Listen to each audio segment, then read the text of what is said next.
Hey, what is up everybody? Mitsuru here, and today for you guys another video of Persona 5X. Inside today's video, guys, we're going to be using Miss Mitsuru here and hopefully trying to see if you really do need her 5-star weapon or you can be good with her 4-star weapon. I'm going to be trying to test this as much as possible inside of the guild boss area. So for some of you guys who really want to see both, we will have a score difference on each one. And this isn't going to be like a total optimal run. This is going to be exactly how I feel each team is going to go. We're going to repeat each one, or at least each time, the same exact way. So if we have, of course, a 5-star weapon and we use like skill 1 and 3, we're going to do the same thing with the 4-star weapon and you still use skill 1 and 3, and so on and so forth. You guys kind of get the message. But without further ado, you guys, hopefully you enjoyed the video, and please do smash that like button, hit that subscribe button if you're new. Let's tune straight in. So Mitsuru here, I have her currently on her sub DPS card set here, and this is literally just making her a DPS. Normally you want to actually have her as more of a support, so you would be using the cards that Soy technically uses, which is this set right here, especially if you want the team to have more of that defense downing capability as well as more of that support capability. But right now I want to try and use her what she's intended to be used for, which is sub DPSing. So we currently have her on the 3rd G set, which is allowing her to deal way more damage here. And I currently have her built pretty decent right now. With the 5-star weapon, we're looking like this for our stats here. We're overcapping on attack by a lot, but at least we got a decent bit of crit rate being 54.8%, and then crit damage being 241.2%. Now this is all with the 5-star weapon itself, which the 5-star weapon is helping us out a little bit more because we're getting 18% critical rate. So without this, we technically wouldn't be having that extra there, but it still does help. As for the 4-star, if you guys really want to see the stats to this one, I ended up duping this out just for you guys. I did a couple more multis, so I was missing like 2 dupes of the 4-star weapon. So I did about 3 more multis, got 2 more dupes of her 4-star weapon, and her stats are looking like this with the 4-star weapon itself, which really isn't all too bad. We have like 4.3k damage here, 36.7 what is it called, 0.7% of actual crit rate, and 241.2% of crit damage. Now crit rate of course went down by 18% due to the 5-star weapon, and we're gonna just see how good it really is.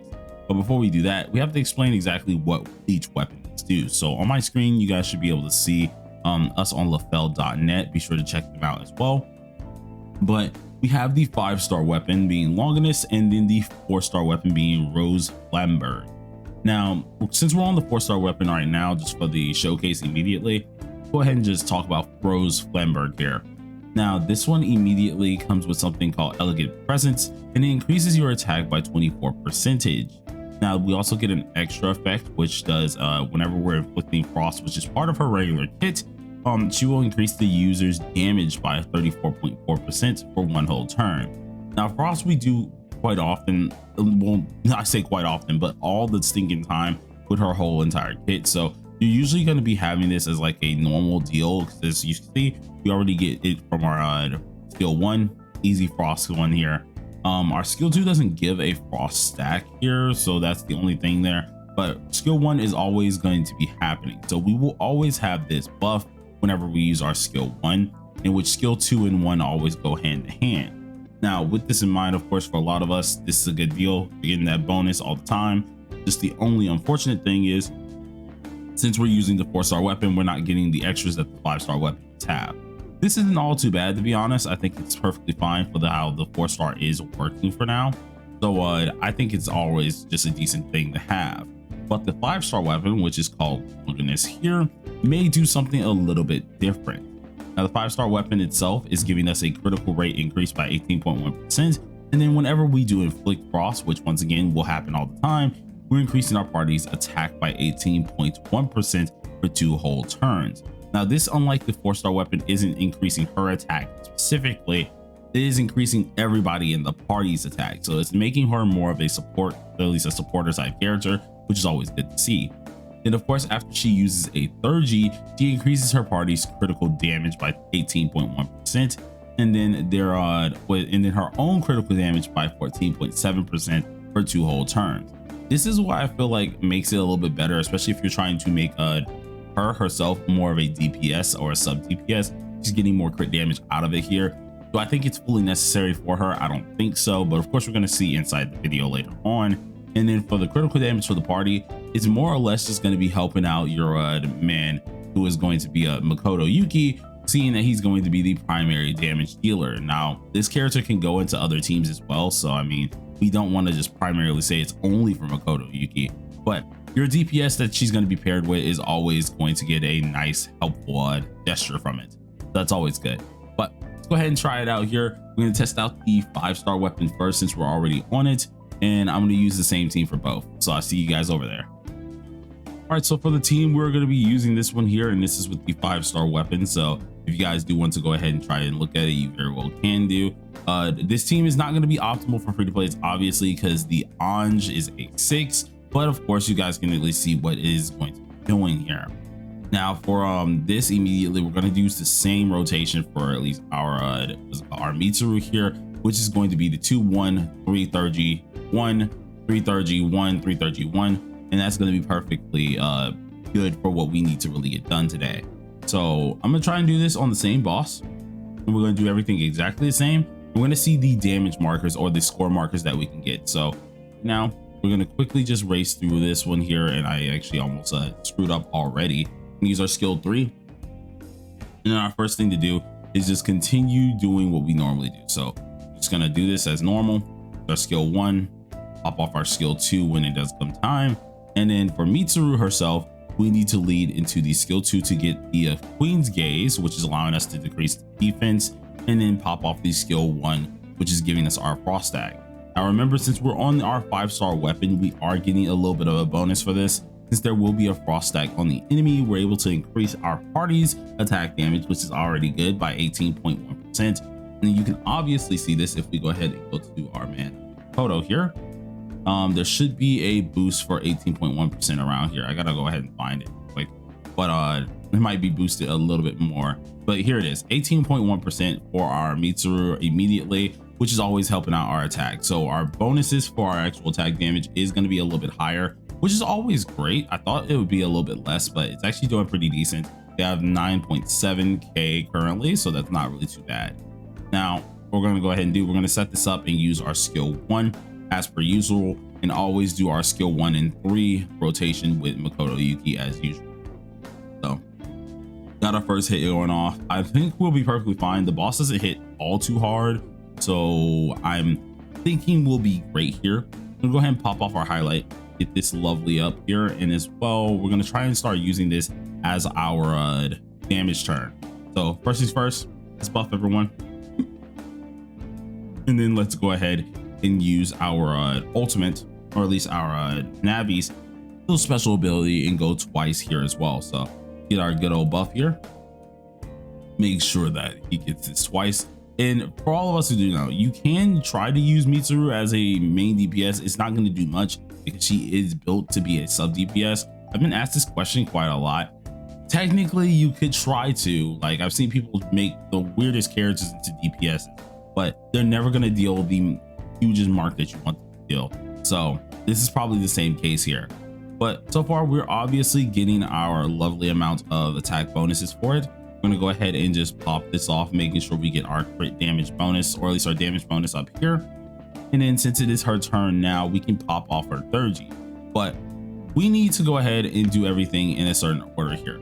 Now I think for us, we're going to go ahead and pop the 30 first, because we need to make sure we get that enhanced action.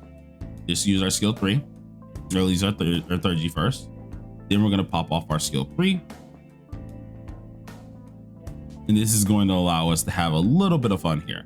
So we got our skill 3 off. She did about 783k, and now we can kind of have a little bit of fun. So let's go ahead and boost ourselves up here. Boom. And then let's go ahead and pop off this immediately. Our first hit is dealing around, all right, 594k, pretty darn decent with our skill 3 immediately here. We're going to go ahead and pop this, and then she should be able to follow up as well. So we have 3.6 mil, not bad, 4.2 mil once again.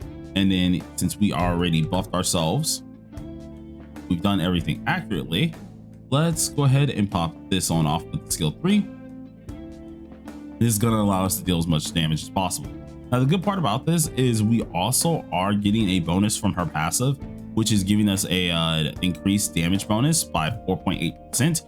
and it's going to be based on the amount of frost stacks that we do have. We currently only have like I think 5 on the enemy currently, so we are getting a decent bit of frost stacks, or at least a decent bit of damage bonus from this. So it is always nice to see the amount of damage that we can actually multiply with this, plus the extra hits that she's getting with her weapon. So 4.6 mil all the way to 5.3 mil, which is actually amazing here. But now we've done this, let's go ahead and continue on here and see what we can do. It is our highlight turn. We could very well buff here. I kind of want to do that, but at the same time I kind of want to wait. But I think our best bet is to technically just pop it off here, because we need to take advantage anyways of our time. So let's use this, pop off our skill 3 again, and get prepared for our next few rounds. Now, so far with the 5-star weapon, we're looking very good on the amount of damage that we're able to do. The follow-up damage that she deals herself is actually really good as well, which I was not expecting that. And we'll just have to see the difference in the score in total. Now, this is just going to be a whole just repeat. So to save you guys a little bit of my yapping, as well as to save you guys a little bit of time here in this video, I'm going to skip to the end and we're going to do the last turn. All right, so coming down to the last round here, we're going to go ahead and just pop this on off and get our buffs on up in order to deal a little bit more damage in the last second. Now, pretty much we've done everything that we can do, so we're just mainly doing whatever at this point. But to be honest, she's been doing a lot of good damage here. I think the score amount is going to be great to actually see, so I am exactly excited for that here as well. Let's do our final little buff here, and we're going to continue doing our rotation like per normal here. We've already done our other one, so let's use our skill 1 as well. And I think since I'll go again here, we can just pop this off as well. The weakness planted, and then we use our skill 1 once again, and then that allows us to at least deal some decent damage with Makoto. Now Makoto already used his last damage round, and that was in the damage round beforehand. So of course this time it's only going to be the skill 1, which is perfectly fine how it does end up ending here. And we did do the rotation correctly. So 1.2 mil, get the extra 500k on that, which is absolutely amazing. And we come out with the score being, oh, we count the actual 0-1. I didn't think that we were going to count the 0-1 this time, so never mind. I guess we do get one more chance at a huge damage round here. That actually surprised me a little bit. I thought this was one of the bosses that straight up did not take into account the 0 turn here, but does take into account the 0 turn. So I guess we get one more here that we get to do. Let's use our skill 3. Actually, no, keep forgetting we have to use our 3G, then our skill 3 first. So hold on. Boom. Pop off our 3G. Then we're going to go ahead and pop off our skill 3 here. And let's see how much we deal here. Boom, boom, boom. Get a nice little 700k. Goes down to, at least goes up to 800k. Now let's pop off our 3G immediately. See how much damage we can get off of this, because of course we do have the party buff that it comes with her glacial lunge, and that is 591k, which isn't bad. And then going into our final hit, we dealt around at least 3.6 mil all the way to 4 mil. So absolutely lovely to actually see that damage. The score overall, we ended up getting 477 mil. Let's go ahead and test out the 4-star weapon itself too. All right, so quickly showing that we swapped our weapons here. The 4-star weapons are looking like this for our stat value. Let's go ahead and get straight into the match using the same team itself. And we're going to do at least a majority of these rounds on the camera here, and then I'll cut to the very end where we're actually showcasing what the heck is going to happen here. Now, granted, remember, we are now losing our 5-star ability, so our crit damage is obviously a lot lower, which is going to really, well, our critical rate is a lot lower, which is going to suck a little bit. Lucky for us, we do have moves that can boost up our crit rate, so it's not really too much of a problem. But the other problem that's going to happen is now our party won't have the full on 18.1% bonus. So now instead of us being able to have that said bonus there, being able to get some of that extra damage, we are going to be losing out on that, and we will see exactly how much damage we deal here. So from inflicting the frost stack, we are able to, of course, go ahead and make sure we're getting our attack bonus up by 34.4%, but our party no longer will be able to get that. So once we use our skill 1, we can go ahead and see the bonus that she gets, which is going to be a 34.4% for percentage. And you can already see, since we're not able to crit too easy, it already is showing itself pretty easily here. But we check Mitsuru, we can see that she has her 34.4%, which should be down here. Yep. But if we check everyone else, no one else is getting that buff. So Mitsuru is the only one getting this buff. And obviously we can tell with the amount of attack that we have 9.3 instead of 9.7 at this point. So we are missing a little bit on those buff ages, or at least those buffing that we needed. So go ahead, we'll do the first round, or the first 2 rounds. They at least showcase the damage that's happening from the damage round. And then afterwards, I'll skip to the very end and let you guys see exactly how much the damage difference will be. But first things first, do our buff here. And let's get on with our actual, what's it called? Gotta remember. Sorry, our actual little return here, or at least our retake for our moves. Get both of these on off. So our man Makoto is actually going to deal some decent damage here. So here we got, boom, give him a second one here, and then we'll do the skill 1 in order to complete the whole Navi rotation here. And then we can go ahead and start getting to the damage. So skill 1. And we're still getting everything else that Mitsuru does offer here. So nothing else is really lacking. It's just that first move that we're missing here. So first things first, boom, we got what we needed, got the damage that we needed here. Let's go ahead and pop off with our buff. And then as per usual, we're using our 30 first, then we'll use our skill 3. Now, let's go ahead and pop our 30, boom. And then pop off our skill 3, which I'm pretty sure I actually have those reversed, so I might have to do it. But just to make sure we're getting the same number for both, I'm going to continue doing 30 then skill 3 instead of skill 3 in the 30. I think I do have them mixed around a little bit, but we'll see. Now go ahead and pop off with our W assist here, pop off our 30, in which we are getting a boost from this, which is always great. And that only did 558k, not too far behind at least the other one here. So let's see how much damage we can really pop off with this as well. So we're dealing around 3.3 mil, going to 3.8, which obviously is a little bit lower, seeing that of course we can get the crit from our Mitsuru as well. But let's see how much damage we end up getting here. Do our skill 3,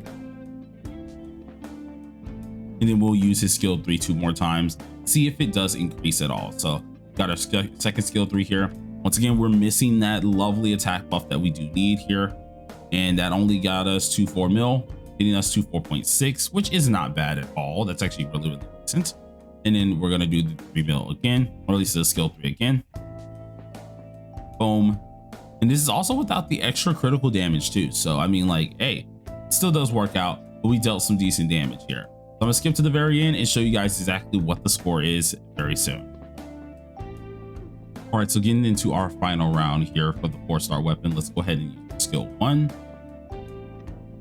And then if we do the same thing that we did last time, which of course is doing our final buff, we should be all good to go. Now, if I'm right, we should have our 30 with our Mitsuru. So we're gonna go ahead and do first is our 30 as per usual, but let me make sure I do our buff too, because we do have to make sure we do the buff to make sure everything's exactly the same.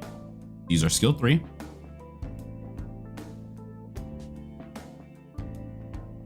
Then let's pop off our 30 and go into our skill 3.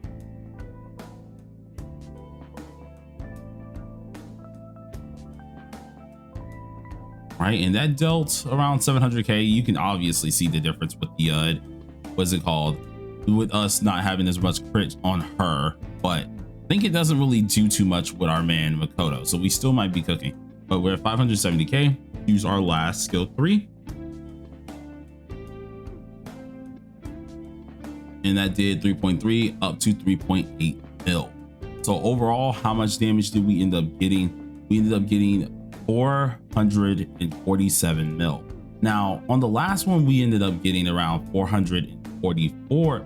No, last one we got 477 mil. This one was a only 30 mil gap. So we go ahead and take what we got here, which really isn't too much of a difference, which I do love that, because that means a lot of the things for our weapon is just not needed. That's always great to actually see here. And we actually calculate this.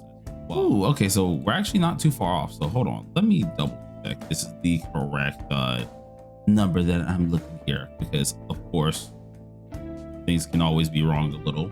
So I have absolutely everything right, and this is actually not that bad of a difference. So it's only a 30 mil difference here, meaning it's really not that huge of a percentile difference either, meaning we're actually doing pretty darn decent. I can actually deal with this as a what's it called, as a difference for the amount that we ended up having. I would say this is not needed. The 4-star weapon is actually good enough to use instead of going for the 5-star weapon here, especially since the 30 mil difference is all we have. So not gonna lie, a lot of people could technically skip out on this, which is always great because it's not a huge difference at all. So that's always great to see. So do you need the 4-star weapon, or I mean, do you need the 5-star weapon? No, don't need the 5-star weapon. It's just cool to have, of course. It's always nice because then you're able to hit more of your crits and give your team more of those bonuses. But obviously, if you can see both the what's it called, both the scores, it obviously shows that either one is perfectly fine to have, and just using the 4-star weapon will get you more than enough that you need to have. Now, granted, if you wanted to do something with both of these or have your Mitsuru somewhat as good as this, I have her mental image pretty much almost maxed out here. Originally, I wasn't going to do so, but I got her mental image maxed out. I have her or skills maxed out, and then obviously her cards are pretty decent, so you will have to do something similar if you want her to perform just as well. But thank you guys for watching the video, and if you did like it, please do hit that like button and hit that subscribe button. And until next time, everybody, peace out.